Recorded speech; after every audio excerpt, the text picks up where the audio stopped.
Think that maybe the risk on the product was higher for one reason or another, and the surety just wanted an extra layer of protection.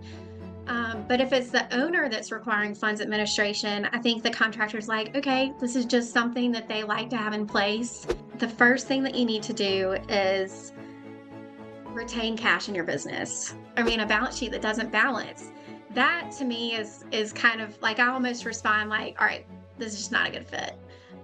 Because it tells me one of two things, either that you don't know better or that you don't care. And both of those things are not great. If an agent called me as an underwriter, I didn't pick up the phone, I would have been fired. Like our expectation at that company, and it should have been, do your job. That is, bookkeepers are very knowledgeable and they can help you at a basic level start to track your costs if you're not already tracking them. So if you're a subcontractor and you're looking to grow, look for a subcontractor that has grown and try to meet with them and build relationship with them, and build a network with people who have been where you're looking to go, without necessarily an agenda, just to build community in the space that you want to be in.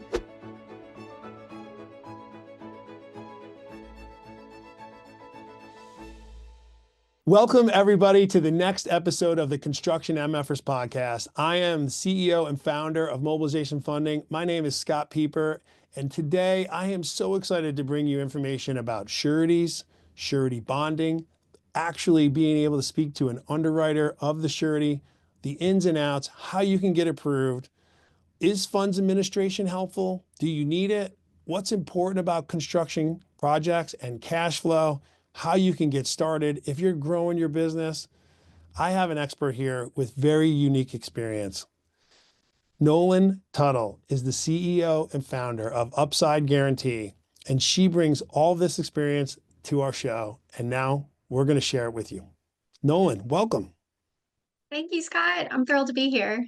Me too. I'm so excited to talk to you and catch up on these things because we've talked in person, back and forth on Zoom, and I just love your unique experience. I'm excited to get everybody not only the information, but I'm excited for them to hear from you directly as you speak so well about it.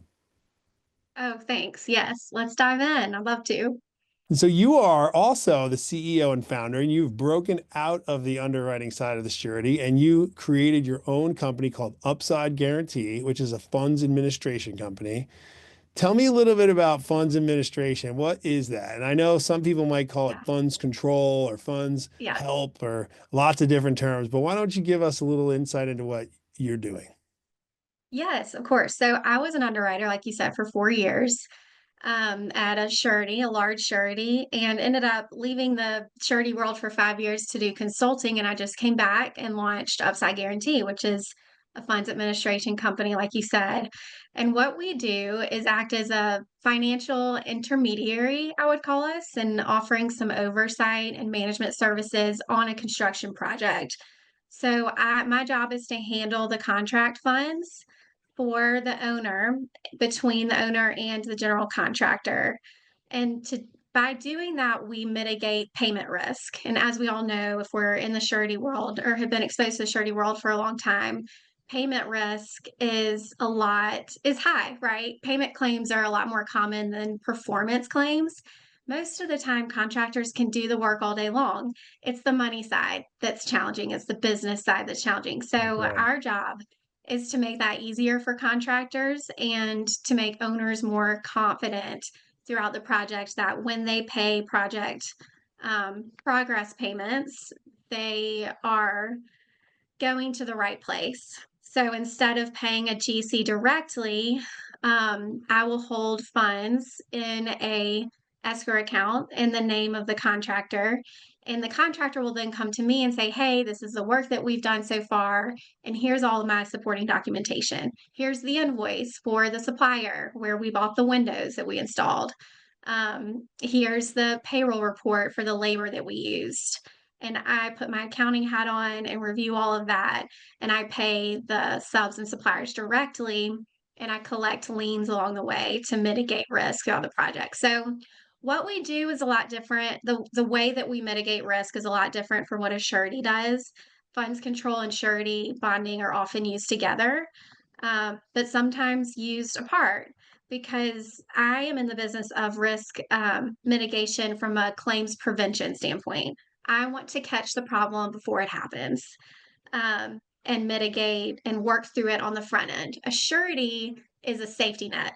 If a contractor Mhm. defaults, then the owner can make a claim to the surety, and the surety can perform the work, but the surety's then out money, and then goes after the GC to get paid back. So it's the same risk and two different approaches. I like to say I'm on the front end, the surety's on the back end.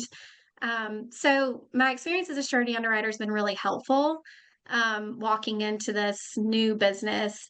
But I also really love where I am now because I think it's really fun to help contractors understand how they can manage the business side and how they can get in front of any problems that they're having. So I want to ask you, I think it's interesting. You bring up a couple key points there. Tell me how working as funds administration for the Mhm. surety. So like in other words, the general contractor is trying to get a bond or the subcontractor is trying to get a bond and the surety mandates that they have funds administration. Yes. How is that experience compared to an owner wanting funds administration? Is it different? Do you do things differently? How does that different? Because it does, you're right, it Yeah. does have a negative connotation coming from the surety, even for the brokers and agents that are writing or finding the policies or working with the clients. How is it Right. different? Or is it? Yeah, so what we do really isn't different. What is different is the contractor's comfort level, I would say. I think a lot of hesitation that I feel from contractors when they find out they need funds administration from the surety side when it's a contingency to a bond is they don't want the owner to know that this is a requirement because it sends a message. They feel that it sends a message to the owner that they couldn't qualify for a bond without it. So they feel that it tells the owner on the front end that maybe they aren't qualified. And that's not true. I don't think that's true. I think that maybe the risk on the product was higher for one reason or another, and the surety just wanted an extra layer of protection. But if it's the owner that's requiring funds administration, I think the contractor's like, okay, this is just something that they like to have in place. It has nothing to do with really me or my qualifications. I'm going to buy in a little bit more because I want more work from the owner. So, as far as the service that we offer, it's really the same, but it does change the vibe of what we're doing, depending on who's requiring it. That made me sound like Gen Z. I'm trying to learn That's Gen funny. Z No, I like it. terminology. You know what? We're The talking to vibe. people that are in the same group. So, I mean, whatever terms we use is good. So, Yeah, so let's think about this for a second. So if I'm the surety and I approve someone for a bond and I mandate funds administration, I certainly know the benefit to me as the surety, right? And sure. you can give a unique experience to that as an underwriter, which I want to touch on, and we're going to have a whole section on that in a second here. But explain to me how is it good for the subcontractor or the general contractor too? Like how is it a benefit to them versus just a Okay. burden? Yeah, that's a great question. So, for the general contractor, we do a lot of their administrative work. I think I read on y'all's website, you said think of us as the accountant down the hall. I think you have Mhm. that somewhere. I Yeah. love that. I want to be the accountant down the hall too. I want them to think of me as someone that helps them keep track of their expenses and tells them if they're on track with their job cost breakdown and how they planned to pay subs and suppliers, and let them know if there is profit fade right early on so we can talk through that. Um, so we manage all the payments for the GC so they don't have to, and I think that's a benefit. For the subs, it's a huge benefit because we make sure that they get paid. And the risk, without us is that the owner would pay the GC. The GC would fail to pay a sub, and the sub would then have to pursue a lien on the project. So, what I do is collect lien waivers throughout the project so that I know all the subs and suppliers are getting paid and they're getting paid on time. And that really mitigates the risk of a subcontractor working on a job. They know that they're going to get paid on time, and they don't have to take complex measures to get paid for the work that they've done. How can you actually help them get paid faster or on time if, for example, the general contractor hasn't been paid yet? Yeah, if the general contractor hasn't been paid yet, we have that's a challenge. The GC either has to pull it out of their working capital, which they may or may not have, right? Which is why I love being in partnership with you guys. I think that to mitigate those situations, we really have to take a hard look at payment terms at the beginning of the project and understand how long it's going to take the owner to turn around contract funds. Is it going to take them 30 days after the payment application? What's the subcontractor's payment terms so that we can set reasonable expectations for everybody? Because if a subcontractor needs to get paid before a GC gets paid, that's a tough situation that the GC needs to either be prepared for or needs to negotiate terms around. And so a lot of times, if you are you able to confirm for a subcontractor, for example, that the GC has put their invoice in and it is approved, it's just not paid yet? Is there protection that that invoice is actually going to be paid and it's due and then the work has been approved, quote unquote, such that we're Yeah, just waiting for time? Or is it sometimes there's performance risk even if they've submitted the invoice? Can you mitigate some of that? yeah, definitely. I mean, I think that helps if we can tell the subcontractor, we know you've done this work, we have your invoice, this payment application's been made. We're just waiting on the funds from the owner. I think that, it's still a frustration, obviously, for subs, but I think there is definitely benefit there. I always say more communication is better, and as long as everybody knows what the situation is, Yeah. it it helps. But in this case too, you are, correct me if I'm wrong, you are actually not only in touch with the owner developer or ultimate person paying, but Hmm. you also can confirm with them where they if they are approved. If it is like you're sitting in between the general contractor and the owner developer. So there is like a direct communication line that you can confirm yourself. Yes. Yeah. That's good. Absolutely. Yeah. So, and we ask that they send funds directly to us so that we really are the intermediary from that perspective. And we build a relationship with the owners too. And they're obligated to send it directly to you via agreement, a control agreement from the owner developer, correct? Yes. Yeah, that's right. Okay, how does it work if the subcontractor is the one putting up the bond Hmm. and there's a requirement of them to provide from their surety to provide funds administration? Do you ever work on behalf of the subcontractor as well for the surety that's bonded the subcontractor? And therefore, instead of being direct to the owner developer, you're actually direct or sitting in between the general contractor and the sub. Yes, we have several projects like that, and and they work really the same way, except like you said, we are receiving funds directly from the GC. That there's a layer of complication there, in that the GC has to receive funds from the owner first, so the delay can just be longer on the payment side, and that's when we really have to help the sub with their cash flow management and do some of that planning on the front end, so we mitigate some of that risk of delay. That's awesome.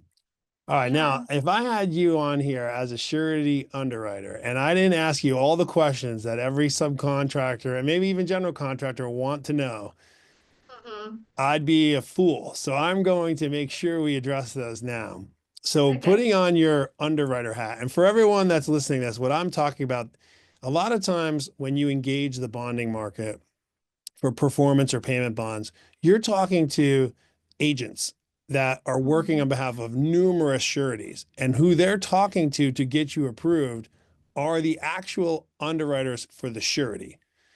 And Nolen was was and had many years experience as the actual underwriter. So your agent's trying to get approval is talking to Nolen. So my questions to you are, what does it take to get bonded? What can a subcontractor or general contractor, depending, let's talk about, we probably have more subcontractors watching our show than general contractors. What are Okay. the things they can do best prepare for when you get an underwriting package, you can give them an approval? The Yeah. other thing I want to That's a great ask you, which question. I don't want to forget, is, Okay. does the agent matter? But we'll Oh talk my about that gosh. one. So, Okay. I have a okay. lot to say about that. Okay, so to get bonding, I think the first thing that you need to do is retain cash in your business. So try to build up, if you can, a little bit of a working capital reserve.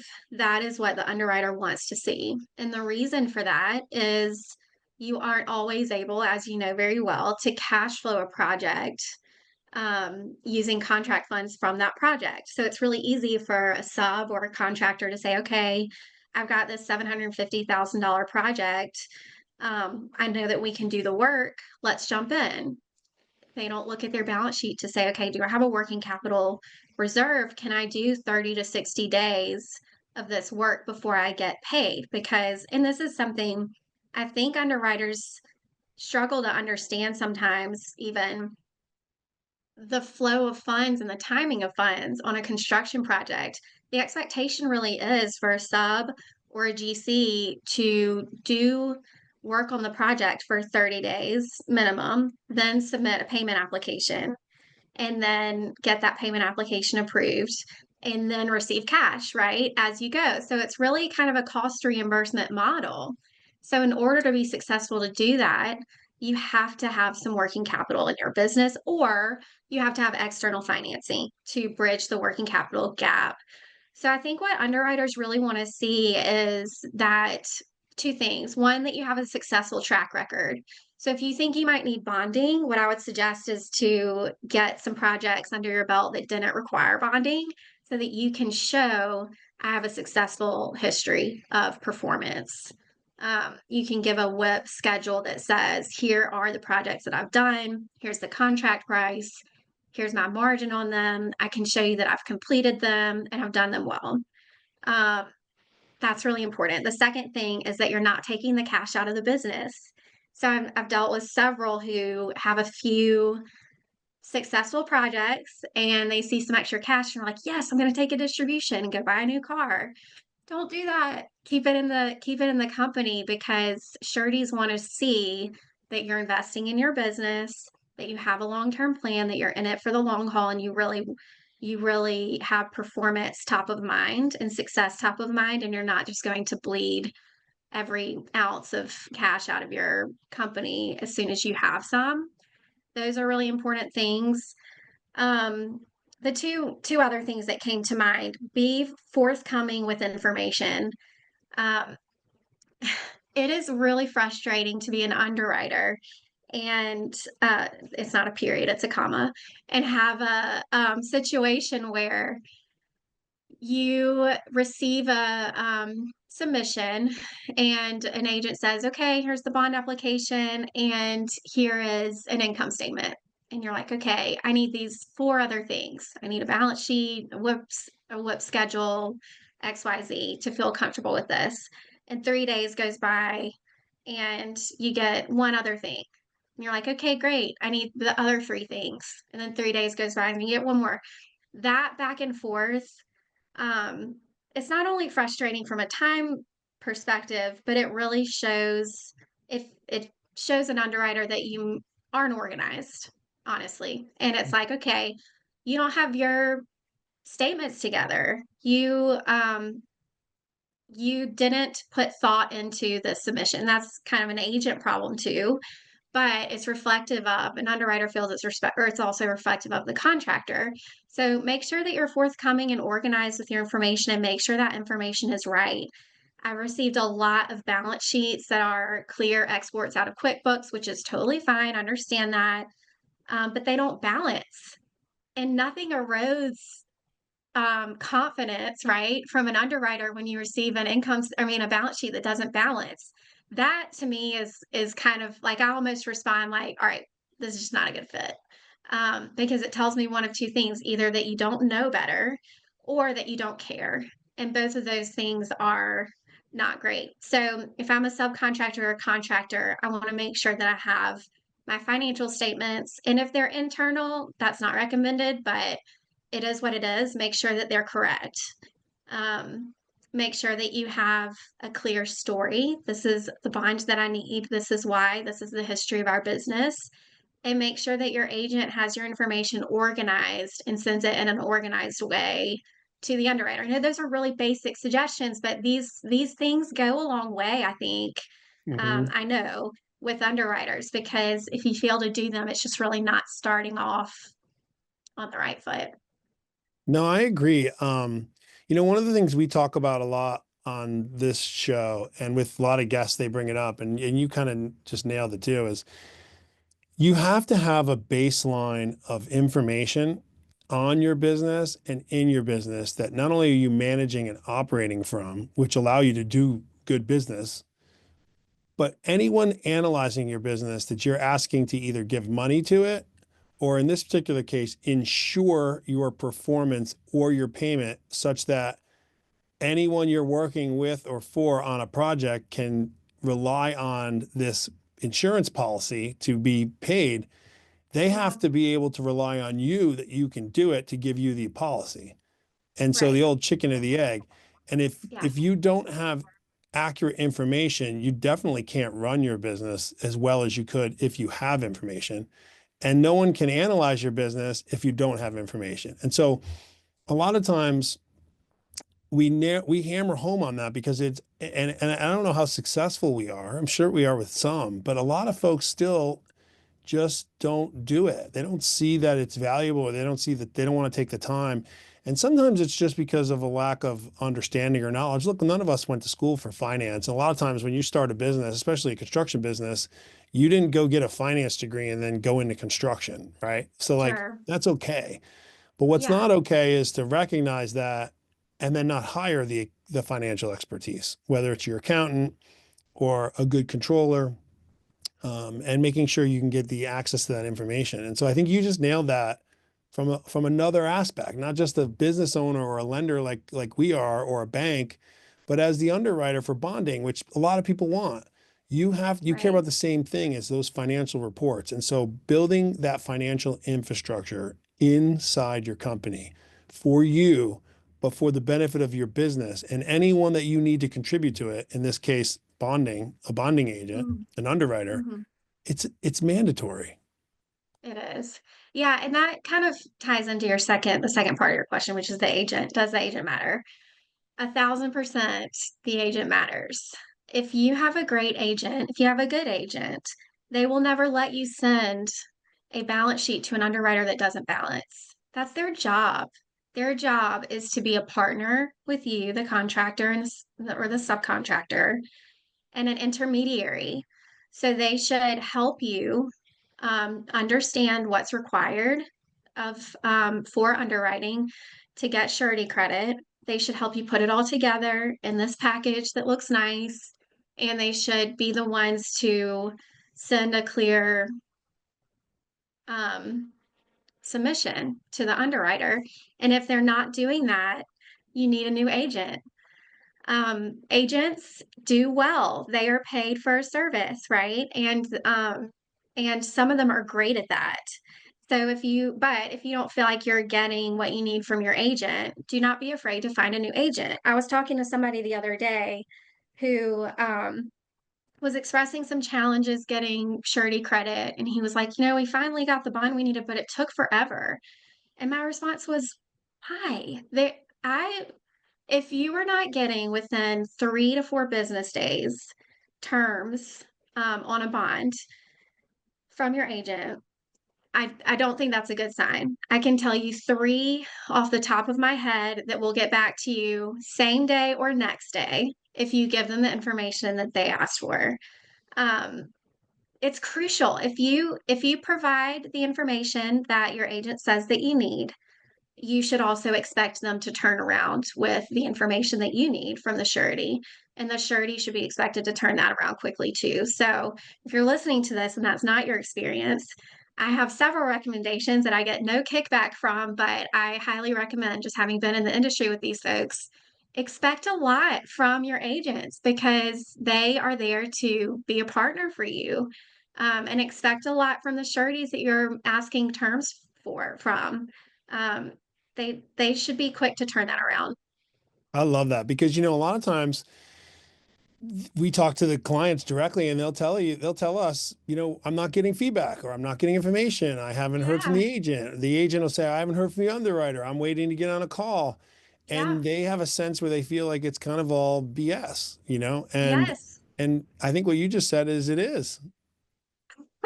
Well, yeah. I mean, you listen, if a agent called me as an underwriter, I didn't pick up the phone, I would have been fired. Like our expectation at that company, and it should have been, do your job. Pick up the phone, give feedback to the agent. And I would say the same thing applies for a contractor and an agency relationship. If your agent doesn't answer the phone and give you feedback, then find a new agent. I mean, these are crucial relationships.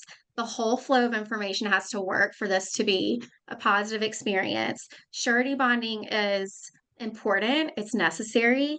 Um, and I don't know, I don't have any tolerance for the politics or the white noise around it. Like, let's cut through it and talk directly to each other and help each other throughout the process. So, yeah. I love that. All right, so let's dive into a little bit on I'm a subcontractor, right? And Okay. I've been in business at least a couple of years, maybe even 5 or 6 years. I'm doing pretty well by all Mhm. standards. I'm completing projects, I'm trying to grow, and I want to enter into bigger projects, doing some more. I want to maybe take on 3 or 4 projects at a time instead of 2 or 3, or maybe it could be 7 or 8 instead of 5 or 6, whatever it is, I'm trying Yeah. to grow. Yeah. Where do you see in your experience looking at histories of businesses and their financials, where do you see contractors that are growing? Where do you see them make the mistakes that cause them to fail or get hurt? And how can they prevent that? Okay. Um, A few things. I mean, what keeps flashing in red lights in my mind is cash flow. And I feel like a broken record coming on your podcast and saying that because I know that y'all say that all the time. That is something that is crucial to understand. If you take on more projects than you have historically, you have to make sure that you understand the cash flow implications of those. And listen, cash flow is such a timing game, and that's something that I think is really hard for folks to understand. If you had a lot of cash at the end of the month last month and you need cash at the middle of month this month for your project purposes, you might not have it because maybe one project required a huge a supplier order, and you didn't realize how that was going to impact your financials. And now a week later, one of your other 6 projects needs cash and you don't have it yet because you haven't gotten paid for that part of the project. It's week by week that you need to understand the cash demand on your projects. And it's an intentional analysis. So that's something that we help subs and GCs understand and go through the practice of. And I know you guys do too. That's part that is overlooked. And, if you think about each project being like a sub ledger and putting on my accounting hat, you have your cash flow as at the top of your whole company, right? What's your cash balance? But then you have cash flow at every project level that rolls up into what it means for your company in general. You have to understand the needs of each project to make sure that you're going to have what you need to be successful in every one of them. The other thing I see is moving into different areas geographically.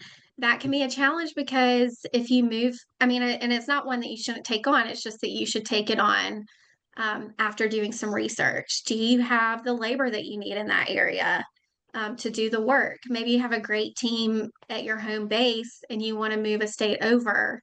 Have you done the research to get the right people to help you? Um, and are you knowledgeable about who you're taking on projects with? Because those relationships are key too. So I think I'm all for scaling. That's one of the things that I love about funds administration, is I think we really help contractors do that and do that thoughtfully and do it well. But just do your research on every aspect of what you're changing to get bigger, because those are some of the things that I think um, just rushing into it and not considering all aspects of the change. Yeah. You make a great point on that. And cash flow obviously is a big hot button for us too. And Yeah. One of the things is as I was listening to you define that cash flow and like manage it, it's easy for me or for you to say, manage your cash flow, right? We understand it. We've seen it. We see it at scale with many, many different companies. But if I'm that business owner, and I was, and I am still at the 4 or 5 year mark, and we are growing real fast, and we need to manage, well, contrary to what a lot of people might think, we actually aren't a bank. So we manage a lot of cash. Like, and when I say Okay. cash, I mean movement of cash. At Sure. any given time, we may have 75 to 100 different loans across, 50, 60, 70 customers sometimes. And they're all Okay. projects, and we're managing the cash flow on those projects, the money going out and the money coming in. Not necessarily all of the money, but certainly our loan dollars, and then all of the dollars coming back in, and we're managing where it's going. And there's a lot of cash management on our end. How much cash, where it is, do we have lines of credit, what payments coming in? We do lots of cash analysis around here. And that's specific to our business. But as I listen to you define that, and I remember back to being like learning it myself, it's a little overwhelming. So if someone's here, here's someone saying, okay, you know what, I'm listening to this podcast, and Nolen, you're making great sense. Okay, maybe I'm not managing my cash balance and then my company level and then each project level. And they're like, where do I even start? And by the way, I don't know what to do because I'm not a finance person. What do Yeah. you recommend to them? What do you recommend they do? What is the first and best thing they can do? Maybe the first two things to get on the right track. Okay. The first thing that I would do is make a list of your costs. So every cost, every time that you pay anything out of your company at the project level and the company level, meaning you have rent, okay? Write down rent and how much you pay it and how often you pay it and when it's due. Those are the things that you need to know. So I'm picturing, of course, I'm an accountant. I'm picturing an Excel spreadsheet, but it can be whatever whatever you're comfortable using. I know subcontractors might not be as practiced in Excel as I am. But make a list of your costs and obviously, if you need help, I would hire a bookkeeper. That is, bookkeepers are very knowledgeable and they can help you at a basic level start to track your costs if you're not already tracking them. And then, what I would do after you have a list of your costs for each project and for your business, including when the payments are due and how often you pay them, I would look at your payment terms. That is huge. When do you expect to get paid for each project? Um, on what basis? How long does it take to get paid after you submit a pay app, etc.? And then, what if you have subs or suppliers? What are their payment terms? Because you have to match up, just like you said, what cash flow management is at the most basic level is matching up cash in the door and cash out the door. So what you don't want is for your cash out the door to exceed your cash in the door, right? That would leave you in a deficit. Um, so start tracking your expenses, your costs, and then look at your payment terms to make sure that you can ensure that you have the balances, the cash that you need to meet the demands of your business. Said cash flow at the most basic level is or what it means to manage your cash flow is to track cash out the door and cash in the door and try to match them up, because if you have cash out the door that exceeds cash in the door, then it leaves you in a deficit position, which is not great. But yes, if you are looking to minimize your expenses and you need support, I would start with a bookkeeper and try to learn how to, or teach someone on your team how to track expenses, and then upgrade. Upgrade's not the right word. Um, Increase the level of expertise as you scale. The level of expertise that you need from an accountant will increase too. So hire a staff accountant or a controller. I think that all subs and general contractors should have a general understanding of what cash flow management means, but I see no reason why any of these experts in their trade should become business accountants. Like they don't need to, right? It's really just assessing where are my knowledge gaps and how do I fill them. See, I agree with you on that. And I think one of the key things to getting this correct, I call it the financial infrastructure. You can use Okay. a bookkeeper or you can use a controller, but at some point you need a CPA, construction accountant brain to set up your infrastructure. And infrastructure in the Yes. accounting world is your general ledger. You know, how Yes. am I going to account for revenue? When am I going to account for it? What are these expenses and where are they going to be allocated to? Do I need to allocate each little account code to, how many levels of detail? And all that is something that, like, once it's in place, a bookkeeper can just plug and play that, and your Sure. accountant can then give you a set of monthly financial reports. Um, I think oftentimes where some folks go wrong is they hire just any accountant and they're not a construction accountant, so they don't really understand that, or they think Yeah. that the accountant is an accountant and it's not. Different businesses and their expertise of those have to leverage the industry that someone's knowledgeable about. Yes. And then I think, how can you pass that down to the internal expertise you have? Just because your family member, for example, is a bookkeeper, they might not be able to follow the complexities of a general ledger associated to a construction business. They might be much more familiar with a retail business, or, if you sold clothing and you had inventory and you were a shop of some kind, that's Yeah. a different level of accounting than construction accounting is. And there's different, parameters around that. I think just knowing that up front is helpful to someone. But I encourage folks to do it early, really early, to go get Yes. that expertise. And it's a solid investment to make. And it's, by the way, super easy for a construction accountant to help you set that up before you ever get started. And definitely while you're a smaller business. Unwinding a few years of tax returns with really poor financials is a big project and a costly one, and it takes a lot of time. Yes, 100%. I agree. If you and then when I said bookkeeper, I implicitly said, and I should have said it explicitly, with construction experience. Yeah. Do not get someone, do not get someone who's never been in the construction world. And I say that as a CPA who does not do my own taxes because I'm not a tax accountant. You have to know what your area of expertise is, and get the expertise that you need 100%. And especially, like you said, setting up that initial infrastructure, the general ledger setup, all of that is crucial.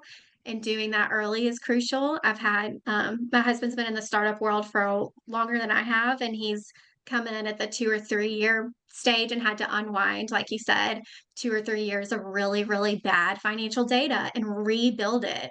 And that is a lot more difficult and costs a lot more money than it would have just to set it up right to begin with. So, And huge it'll set point. your Yeah, business back because that's a big project. it does. There's going to be owner dependent, and it's going to hurt you from a growth perspective. It's going to hurt you from a revenue perspective. It's probably going to put stress on employees. Yeah. It's not good. It's necessary and you need to do it, but if you could do it up front, it saves you a lot of stress. Yes, absolutely agree. I love that. So I want to talk about one more thing before we go, Okay. and it's about financing. And you hit the nail on the head when you talked about a construction contractor, GC or sub. They feel like, if someone knew their bond, performance or payment bond, was approved but contingent on funds administration, they might look weak or they might look like they're not worthy enough and it send a bad message. Yeah.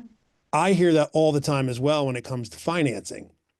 And Okay. so here you and I are talking about what's really important to a project, what's really important to a surety underwriter, cash available, even from financing activities. That's not an issue, right? Fine. I Right. mean, having lines of credit, having a lender of any kind is certainly helpful. I mean, cash on your balance sheet, cash in your account, that's certainly the best standard, of course. But there isn't a business in the world that's grown and been successful that doesn't have some type of access to credit financing. Mhm. Okay. All that said, I'm now a subcontractor or GC and I'm listening to this. And I'm like, okay, great guys. But you know what? Every time I go, one, I can't go to the bank. They won't fund bonded projects. Okay. They won't give me any access to anything for bonded projects. And then when I go to the bonding company or my agent with my private credit option, they don't want to do anything because they think that's bad too. So here I am. I have no option for financing because my bank doesn't want to help me traditionally because it's bonded and they don't want to fund work in progress. And then I bring my private lending option in or private credit option in. That's a line of credit or a very specific like mobilization funding, even specific to a project financing. They're going to provide the cash and they're going to help me execute this. But my surety underwriter is kicking back at it. And my funds administration agent wants to help the surety, but doesn't want to help me financing. And here you guys are telling me I need to have financing in cash. What do we tell them? Ugh, that's a tough situation. And a great question. I think what I would suggest, and we've actually played this role several times, is talking to the owner and negotiating um, a unique payment structure for the project. So, and I can't believe I'm a funds administrator saying this, but there are times where it makes sense for the owner to have front payments or deposits to the contractor to help initiate their cash flow on a project, as opposed to the cost reimbursement model that's more common. Does that make sense? Mm-hmm. So I think working with an owner to negotiate terms like that and then taking that to the surety and saying, I know that you like to see a certain amount of working capital or these ratios, but this is what I've worked out with the owner. Um, with funds administration, they probably won't do it without funds administration, but with funds administration in place to help manage the flow of funds and obtain liens and do the extra legwork on supporting documentation review and things like that. I've seen that be successful. Um, what do you tell them? Well, I tell them that it's a lot dependent on a couple things. One, not every surety agent is the same just because they're a surety Yeah. agent. Not Yep. every accounting firm is the same just because they're accounting. Not every Hmm. funds administrator is the same just because they're funds administration. So I'm really guarded in making sure that, and not every lender is the same. And Yeah. so what I'm really guarded in letting people know is you have to go find your people that will advocate on you. And one of the reasons why I really started this podcast and became really more vocal on social media is to let people know what we do, but also let people Yeah. know what we don't do. And more importantly, Mhm. let people know who who is out there able, willing to help. And so when folks come to me and they say, "Oh, I'm my surety agent, they're going to make me use this funds administration group," and I could run off two or three of them right now that are horrible.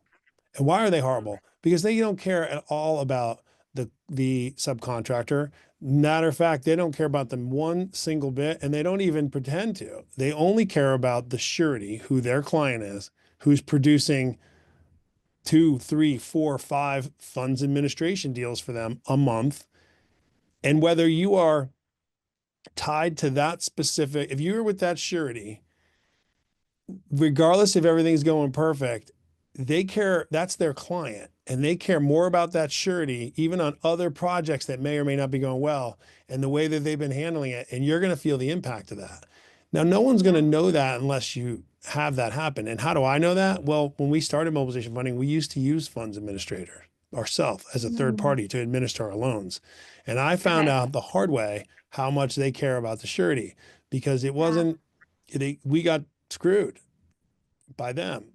And Oh, I learned a good lesson there. And I learned that there's other better agents and there's better folks that can help. So I always tell them, if you're not getting the answers you want, you have to keep going. You have to keep calling. You yeah. have to find the next. And this is why when I talked to you that very first time, Nolan, I gave you those compliments. I can understand where you were coming from. And I was like, this is someone who gets it all the way around. That doesn't mean you can go help them and tell them every financing option they have is available to them and you can get it for them Yeah. or that you'll even Yeah. accept it. But you do understand. And with understanding comes the help. And with understanding comes the ability to then go communicate it. And with your background as an underwriter at a surety, you're going to speak from a level of authority and knowledge that will actually be really helpful. And so my answer to them is go find, you just haven't found the right people yet. Yeah. Yeah. I totally agree. And, I can't say this enough. if you are running up against a wall with your agent or the surety terms they're bringing back, find a new agent and try again. Um, and agents don't hate me. I think agents serve a great role. And I think agents that are doing their job really well will appreciate that sentiment, because they're the agent that the folks will find, right? That keep looking and keep advocating and are turning around surety terms quickly and helping them get organized with their submission. Um, like I said, the first time we met, I work with some sureties that surety is an old school industry. And there are a lot of surety companies that have their financial models and they put in the income statement, the balance sheet, and it spits out these ratios and they get a risk score. And anything below this risk score doesn't have a chance. I don't work with sureties like that. I work with sureties that look at every single project and say, how does this make sense? Is there a way for us to make this work so that everybody is successful? And so I found my tribe in the industry. And that's what I would say to all contractors and subs: keep searching for that because they do exist. Um, and they are out there. There are ones out there that are on your team, but you're right. You have to keep trying. So I love your advice. I think that's great. Cool. So we've talked about a lot of things, and before I let you go, I want to know if there was one thing that I should have asked you, or you wish I asked you, or you wish everybody knew. What is it? Oh, that's a really good question.